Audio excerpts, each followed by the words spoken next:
Hello budget travellers, Brad here back with another little trek out into the Australian bush.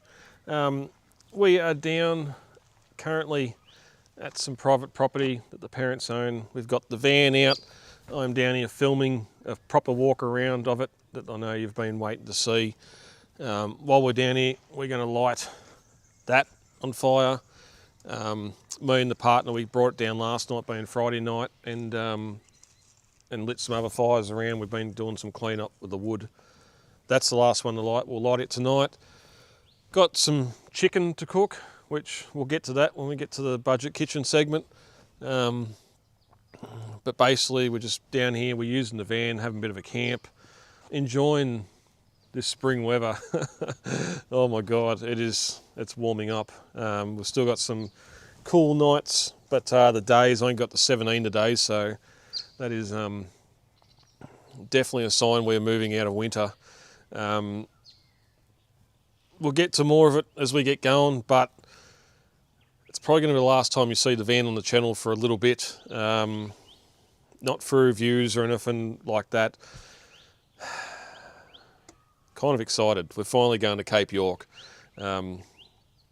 After Flinders, after Lytton Ridge, biting the bullet. Got some tax money back, got some other money that's come into my possession, so we're finally going to use that opportunity and head up to Cape York in October.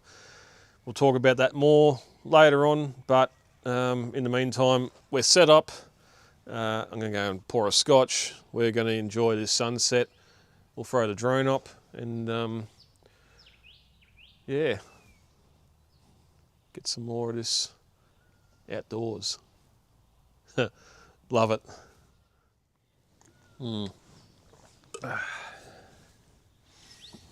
So yeah, we're going to do a bit of a talky talk. As I said, Cape York is coming. We're heading up in October, the first and second week of October. So 10 weeks or 10 paydays on the calendar as I've measured it. Seems like a lot, but it's going to come up real quick, especially we're in August. Where's 2025 gone? Before anyone asks, yes, I have thought about towing the van up, leaving it at some strategic locations, and then doing the like your Creb, your Frenchman's, Telegraph Track, those Old Coach Road, doing that in the car and leaving the van somewhere. But ideally, if I was going to do something, I'd leave it at Townsville. I'm going to be going to Townsville on the way up and Townsville on the way back. I've got a mate there. I could probably leave it on his property. I'm just waiting to hear back from him. He went dark on social media, so I haven't been able to get on contact with him. But otherwise, it's going to get parked at a caravan park for 8 days, I think. I'll be up and back to Townsville at least. That's going to cost more than the $500 in fuel extra it's going to do to tow it up there. So for this trip, it's not going to go. So I'm still going to be camping. We've got a camp trip planned next weekend. I'll be going in that. But channel-wise, we are going to focus on getting that Colorado suited for the Cape trip. Which means the seats are coming back out after they got put back in for Lytton Ridge. I think we're going to try and get up to the snow in it before I do all that, so there will be a video coming up where we work on that. The black plastic tub on top, I want to try, once the seats come out, I'll have more internal storage. I want to try and get everything off the roof rack that doesn't have to be up there, and get all that stuff inside except for the water tank. And then there maybe just have, I've been thinking about just going to your wet bags and that and just strapping them to the top. That way if you need something out, you can grab the bag down, get it out, whatever else. Or then you just throw a snatch strap back in there and you don't have to worry about it dripping mud or water onto the roof.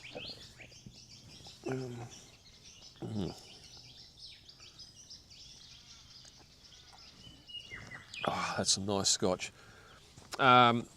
So yeah, we're going to The biggest problem is here we are at the start of August. Although it feels like spring, the nights are still down. Like it hit 1 degree last night. Like there's still a few around the zeros left for the next week that I can see ahead in the forecast anyway. So it's going to be hard. Oh, come on, Rox. Welcome back to the channel, Roxy. It's going to be difficult for a start. So much of the weather's going to change in those 10 weeks. I'll put the thing up here now. Last year when I was originally I was supposed to go up in 2020, but we all know what happened in 2020. Weather observations. So if I do this, one up. So basically last year I went through from when I was planning to go beyond September. No, I've 26th of the 8th. So end of August, all of September, and into October. Pretty much looked at the major places I'll be staying at: Port Douglas, Bamaga, Weipa, Laura, Winton, and Home. Well, Home's just compared to here. Mainly for when I'm gone, if I need how much firewood I need left here so the family can stay warm while I'm gone, because if I'm not here to get firewood, they're going to freeze. But just looking here, mid-August, sort of Weipa 20 to 25 or 20 to 35, that's the minimums maximums for the week. I've just averaged out each week. I was looking at what the temperatures actually got to, not what that was forecast. So already by mid-August, you're looking at those high 30s or mid-30s up the Cape, and also Winton, because I was going to come back through to the guts of Queensland, and do Winton, Longreach, all that sort of stuff as well, which won't be happening on this trip, but we'll get to the planning stage in another video. And then, yeah, once we head into September, again, staying around those mid-30s. Also pay attention to Port Douglas for all this. Medium rain, 20 to 28 medium rain. Very tropical, 20 to 28, 23 to 28. Not a lot of change between your minimums, maximums during the day. Showers. We finally get sun in October, and then back to light rain the second week in October. The biggest problem with that is the Crosstrak can only be done in the dry. Again, anyone that's watched All for Adventure knows what happens last season when they mistakenly, irresponsibly, probably against all recommendations, because they are the big guns, whatever. You do not do the Crosstrak when it's wet. They found out the hard way why you do not. They should have just stayed there. A day of sun, it would have been dry enough to drive out, but that's not me. So yeah, the problem with raining at Port Douglas, it's rain at Port Douglas, it's rain at Daintree, and it's probably raining on the Creb. So looking at this, last year if I'd gone up at any of those dates, I probably wouldn't have been able to do it, which is a shame. But you can't. There's a reason you don't do that stuff in the wet. Again, they put the Chev on its roof. And it wouldn't have mattered who was driving it. So yeah, the other interesting thing, once we get to, well, there, 29th for the 9th that week, so the end of September, you're starting to nudge 40 degrees in Laura. When I'm coming back to Laura to stay just on the start of the old coach road. So again, those inland temps, even Weipa's getting pretty hot as well. And then again, that 7th to the 10th at the bottom here to the 13th to the 10th is when I'm going to be at Laura, and 40 degrees and only dropping to 16 overnight. That's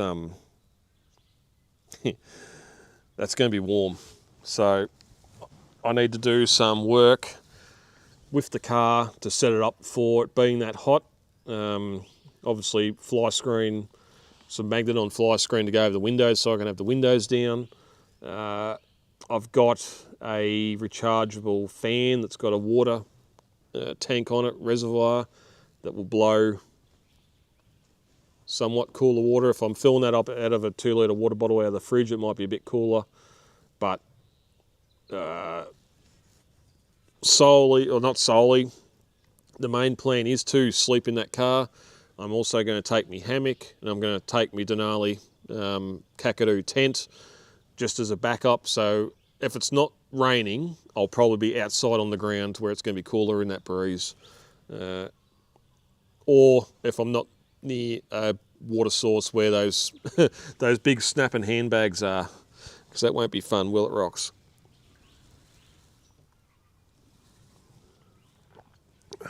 So I don't know how many videos we're going to get done between now and then, but we are going to start trip prep, and we'll be doing that trip prep by getting out and trialling different things. While we're out camping, we'll go out to some local areas, because that trip's coming up and all money's going to that. We probably won't be going far from home, so we probably won't be back down here.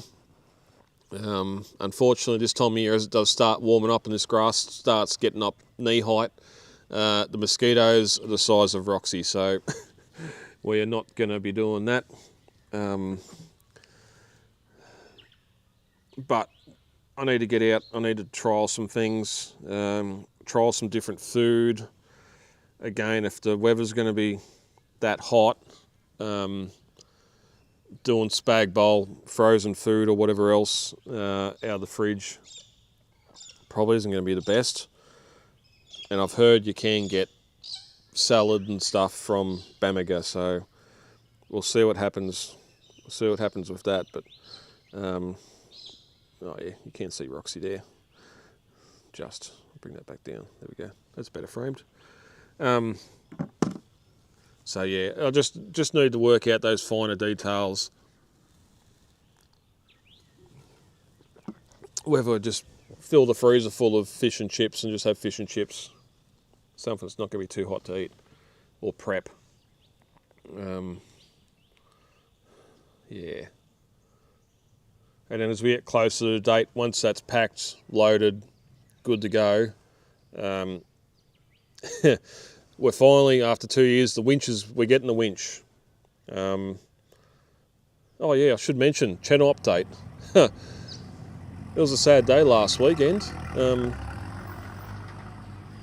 Local man Eddie bought the bongo vans, the Spacias.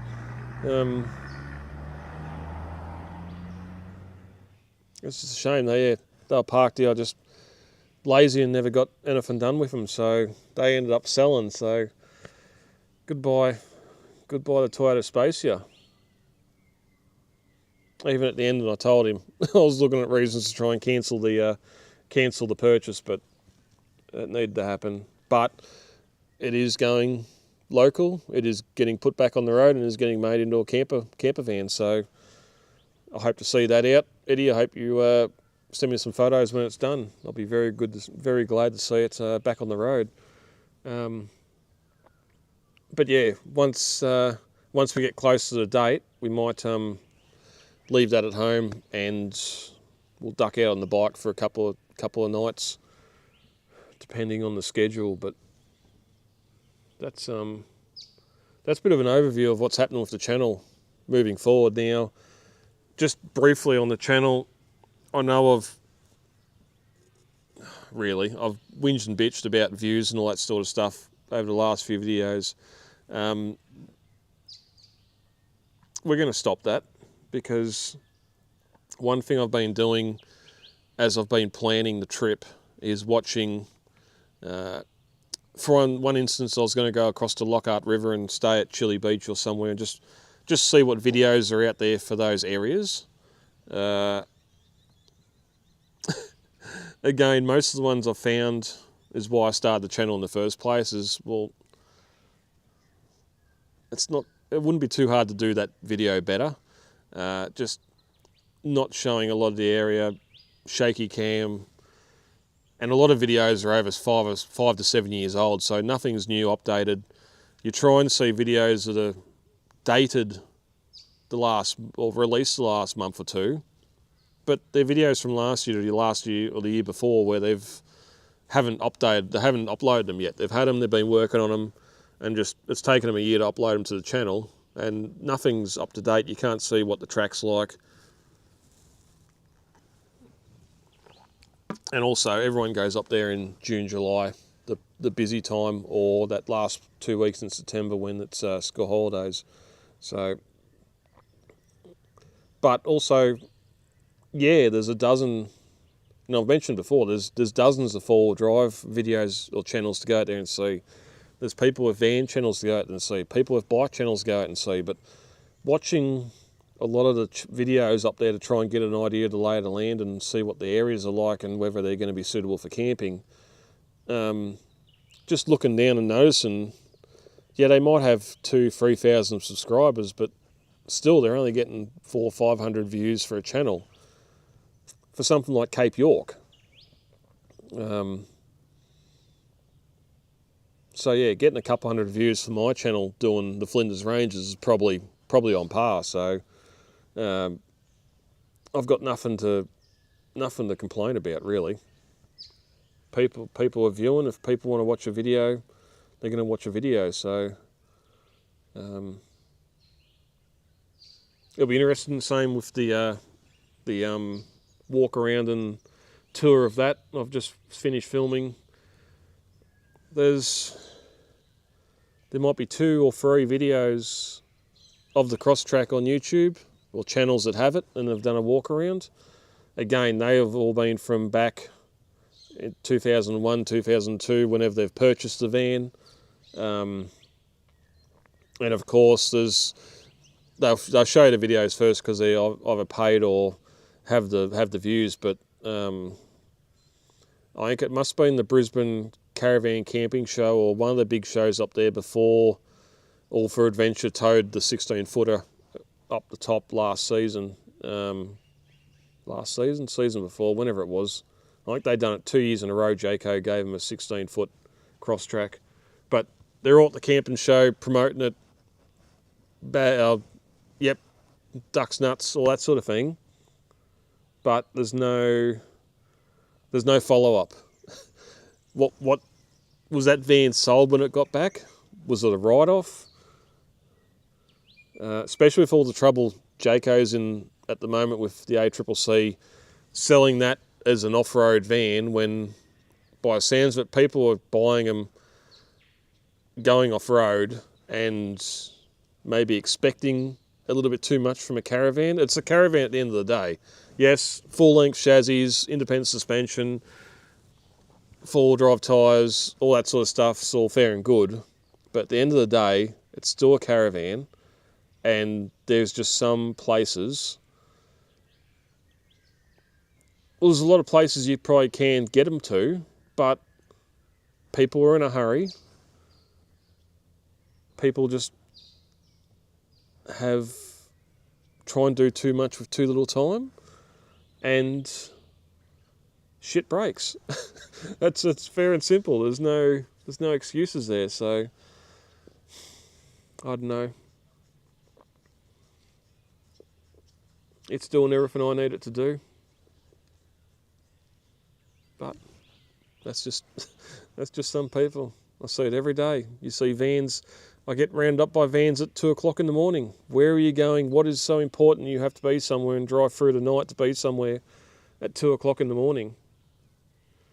When you've got wildlife out, it's bad enough driving a car that time of morning and having a ruse jump out in front of you and trying to swerve or try and reduce the impact of the collision without having a 2.5, 3 ton van behind you.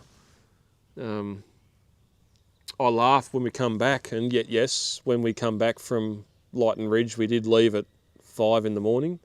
It was supposed to be 4, but we left at 5. Those that watched the episode know that. What happens to a composite van when you're driving down the road, and yeah, you might see that roo, and you're going fast enough that, yep, you've got past him with the car, but what happens when a roo headbutts that door? I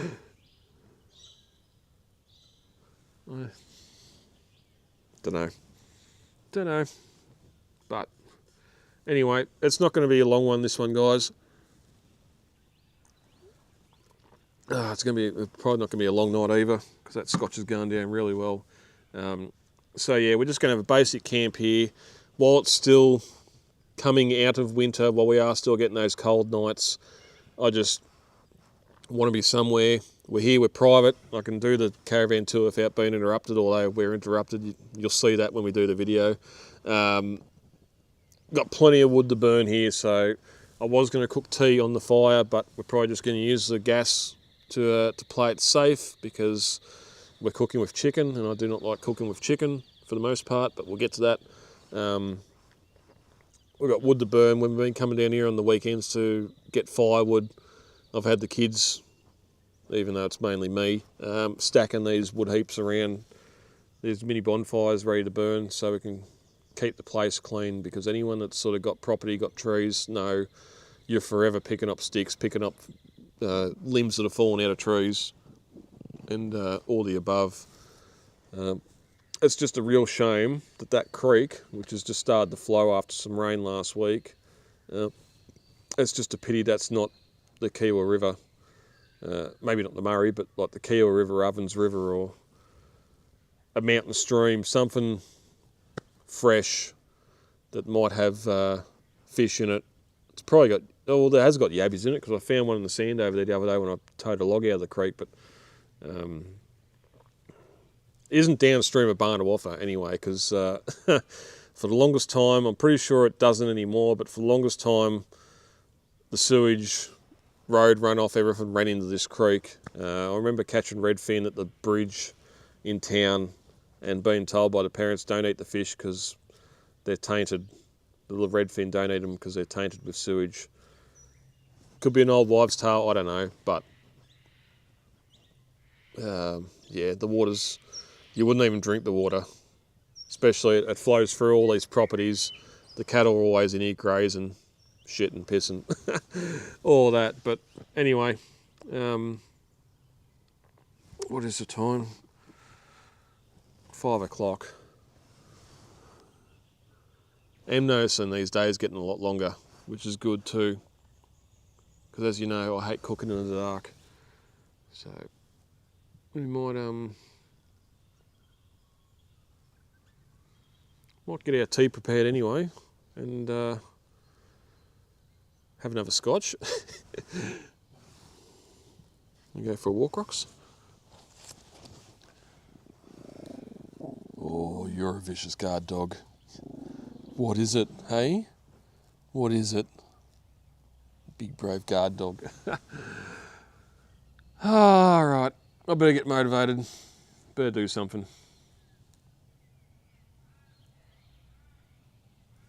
Better do something.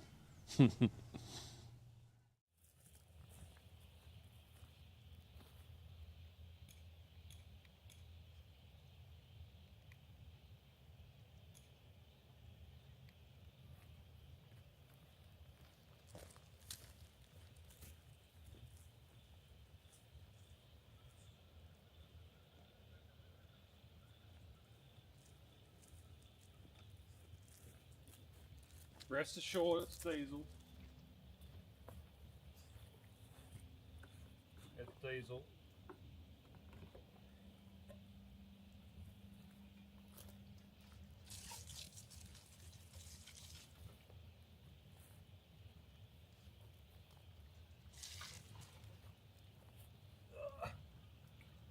Flame on.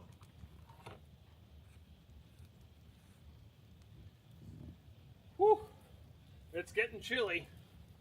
Need some fire.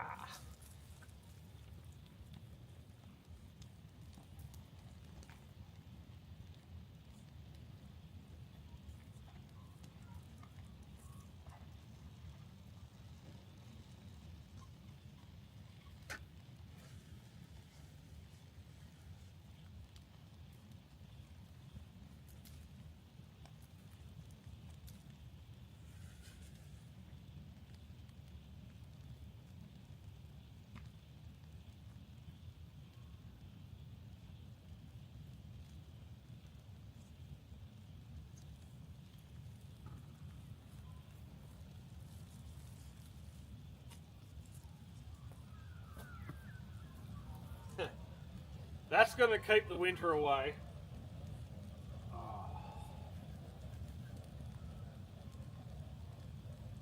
reckon rocks. I reckon. That's warm. Don't trip over that. Woo!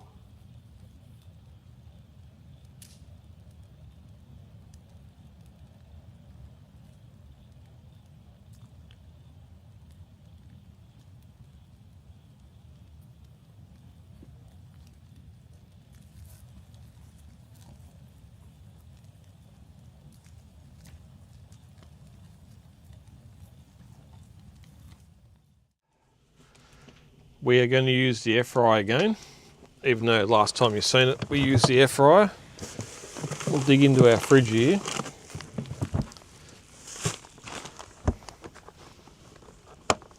Now, first up,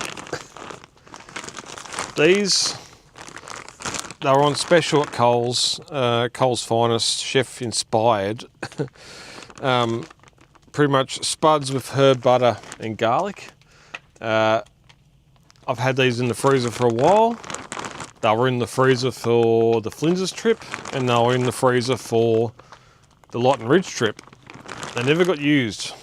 We're going to use them now. So we've got them, and then also in Coles today we have boneless whole chicken herb and garlic. No bones. I'm hoping it's all together, but we're doing chips. We're doing chicken and spuds, and then also noticed in Coles today, you'll know me for using the Master Foods,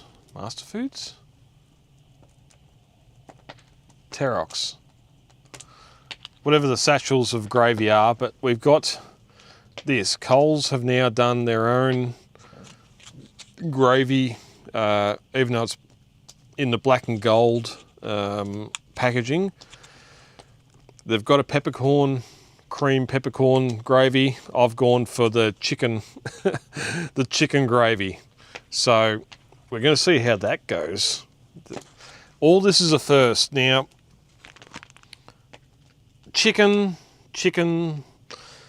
unless it's a whole chicken in a camp oven, I stay away from chicken skewers, chicken nibbles, wings, drumsticks. When you're camping, 9 times out of 10, it's going to be too hot and it's going to be burnt and raw on the inside. I have a cast iron stomach, which is all right for tonight because I'm the only one eating this. But I hate cooking chicken, especially when you're camping, because of temperatures, getting the cook right and everything else. Now, I was going to do it over there on the fire, which is roaring. You'll hear it crackling away in the background. I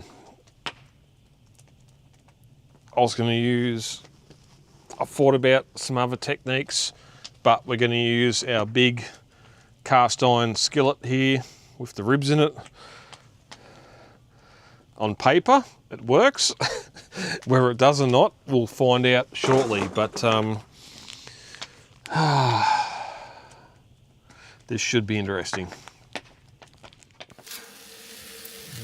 I'll split these smaller bits.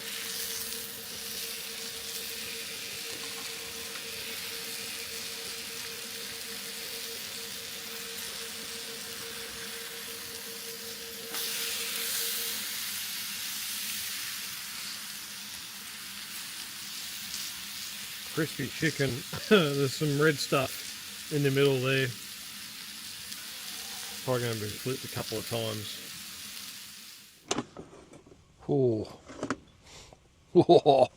Oh. Parmesan and garlic potatoes. We're not going to do all that. We're going to save some of that, because that's good enough to be eaten later. So we'll put that over there. Oh, my Lord. Chicken gravy. Let's get that over there. Put a big heap in the corner. because last night I realised when you want more gravy and it's gone, it's gone. But that parmesan potatoes, we've got a whole chicken, we've saved the breast, we're just using I'm guessing the thighs and what's been cut off the drumstick. Oh man.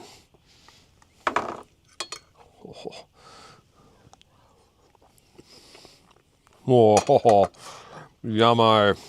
Yeah, steak knife. We're going to sit down and get into this. Oh, yummo. Oh. Don't worry, Roxy. There's some chicken to spare. Oh, yeah. That fire's burnt down well. We're going to get stuck into this and enjoy the rest of the night.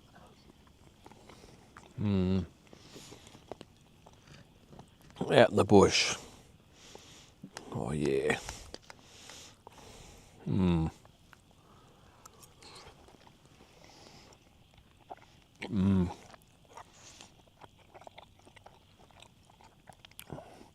For $2, that's some good chicken gravy. Yummo.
Good morning, campers. What a spectacular morning it is. Yeah, it can get cold, but this is the best time of year to camp. Hands down. Fire, cast iron cooking, no restrictions. And everyone else is at home, warm in their beds, which is even better. Anyway, this morning we're trying a new product here. Nescafe have just brought out their version of a caramel coffee. They say you can have it iced or hot. Normally I drink the mocha caramel coffee, just for something a bit different. I was concerned when I first picked it up. It's not big granules like the other coffee, like your mocha and your Nescafe, your blend 33 or whatever it is, 43. It's almost that same sandy yellow colour as instant. The Nescafe instant is an international roast, which, as everyone knows, is the worst coffee you can drink. Some don't even call it coffee. Flavoured water, maybe, but that's what we're going to do now. We've got the fire going. Roxy's over there enjoying it, aren't you, Roxy? Yeah, it's nice and warm. Go and pull the chair up, warm the feet up a bit, and yeah, enjoy this sunset coming up. Sunrise. Sunsets don't come up, they go down.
grab our plug out there and quickly do the dishes while I'm waiting for some stuff to dry out. Turn our tap all the way towards us. That heater will kick on in a minute.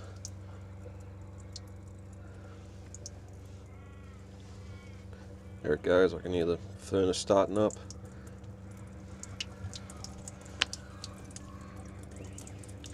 Bit of washing liquid. That way everything gets washed here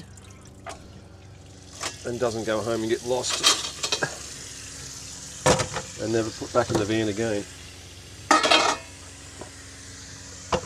So the hot water service, it's set on 50 degrees. You can set it on anything you want. And that's coming out hot there now.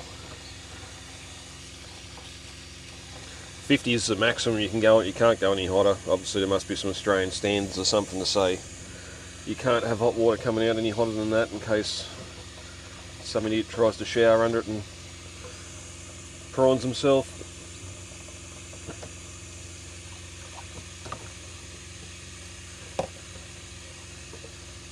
And I found just having the hot on flat out like that, the half a litre of cold you get at the start is enough to keep that cool to put your hands in. Something like that. Get a sponge and start doing some dishes. Because this is the most exciting part of camping, isn't it? As much as I love just throwing everything in the car and doing it when you get home, or more importantly having the wife do it when you get home. Too many times I'll go and I'll get a spoon out of somewhere, or all the camp stuff will be done and put it sat on the bench, and you don't realise what's missing at that time until a couple of days later you go and get a spoon or fork out of the drawer, and hey, that's the egg flipper that's supposed to be in the van or the car. Then you start digging. Oh, what's this doing here? What's that doing here? All this stuff should have gone back in the car or in the caravan, the camping box. So now that it's just this quick and easy, I probably wouldn't do a family of fours dishes in this little sink if I was going to do a lot of dishes like that.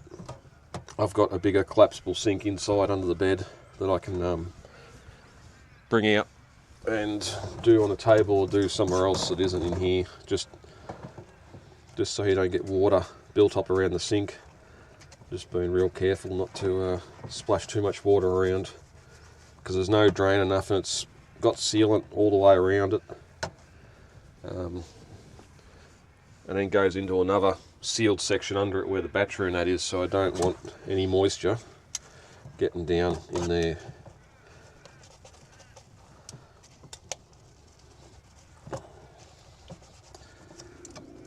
Oh, what is it, guard dog? And then having the chopping board on top of the fridge slide here just to lay your tea towel on and let everything dry is fantastic as well. Come on, Tongs, close up. That sun's getting bright. What is it? Something over there behind us. What? Don't know. A big kangaroo went jumping down the fence here yesterday. Keep an eye on that. You don't go near kangaroos, Roxy. They will destroy you.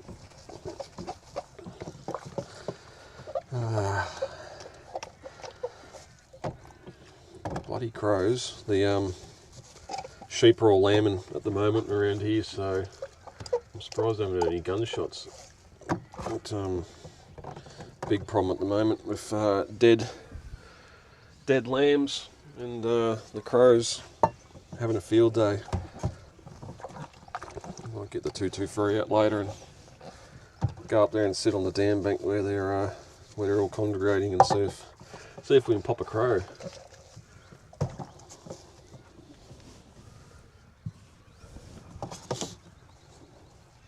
But yeah, anyway, fantastic morning in the rush, or not really rush, confusion. I went shopping yesterday, brought that boneless chicken, roamed around Coles for a bit, wondering what the hell am I going to have with it, how am I going to do it, how am I going to cook it. Completely forgot about breakfast. I got a tin of spaghetti in there I was going to put on the burner, but at the end of the day, it being a Sunday, I'm going to be having tea/dinner at 1 o'clock and getting ready to jump into bed for work tomorrow morning, so it's not really something I need to do on a Sunday morning. Big plates. Let that one soak a bit and get the other one.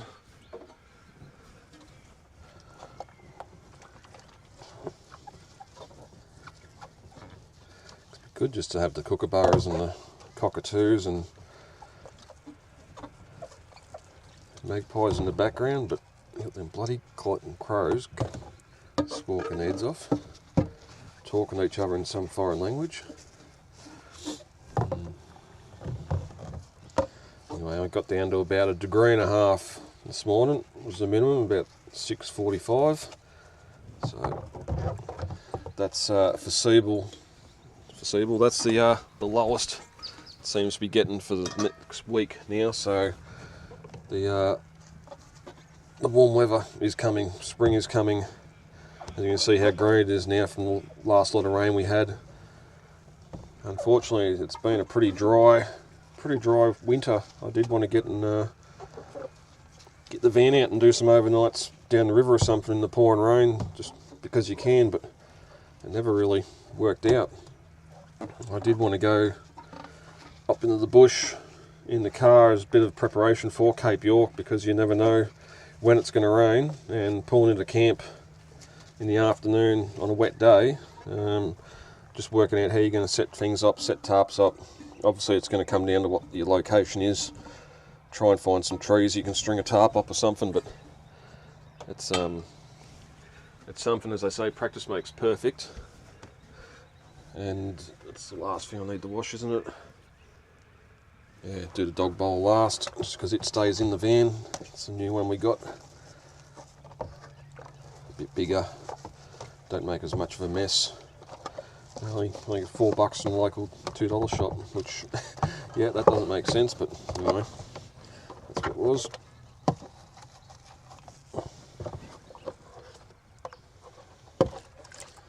Then I'll stay in the van. I might leave this in the car just so if Roxy does come on any misadventures with me in the future, it'll be there ready to use.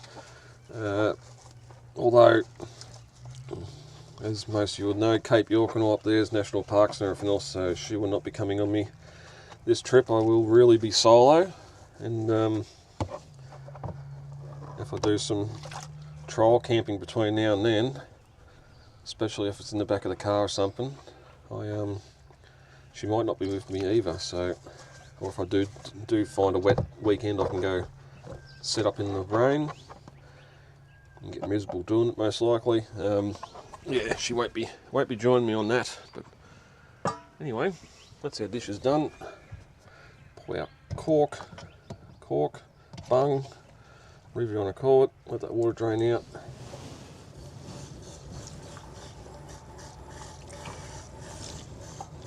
Back on the cold. Get the soap out of our sponge. Come a bit closer, you bugger, I'll get you.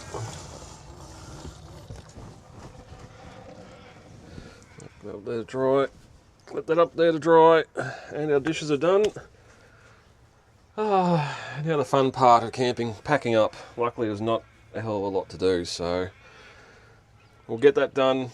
We'll hook the car back up to the van, and it'll be time to head back home. Camping trip over.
another adventure, somewhat out in the Aussie bush, into the outdoors anyway, we'll call it that.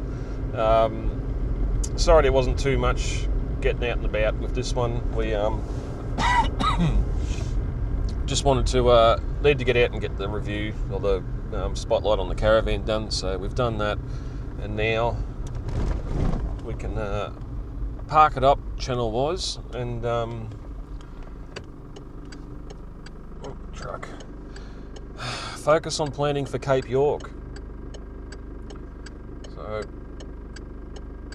we'll do a couple of little videos in the meantime with the planning process. I've shown an equipment check before, how I planned for me trips. Go back and have a look at that video, because I'm pretty sure in that video we discuss version 1 of the Cape York trip, but that never happened. I think that was a 3-week trip, or 18 days. This one's going to be express, 14 days up and back, with a day spent at the tip and a day spent at Tasmania, at Townsville. So that's what's going to happen there. We've got some more planning to do. I need to try some different cooking techniques. Obviously, those that know up there, national parks, know again, no dogs, so no Roxy, plus no burning of local firewoods. So having a fire and cooking that way isn't an option, and it's going to be that bloody hot. It's not going to be an option anyway. So yeah. Anyway, that's it for this video. Keep an eye out. There'll be more extended cooking segments coming up with that new air fryer I've picked up for the car, and the caravan spotlight that'll be coming up hopefully by the end of the week. So thank you guys. Thanks for watching. Like, subscribe, all that good stuff. As I said in the last video, when we're out on the bike, we are trying to get to 500 subs so we can unlock the channel membership stuff. It'd be good to be able to get to that, throw in some behind the scenes and goofy crap and extra content in the back end. But that's it. Home time. See you guys, and I'll catch you in the next video.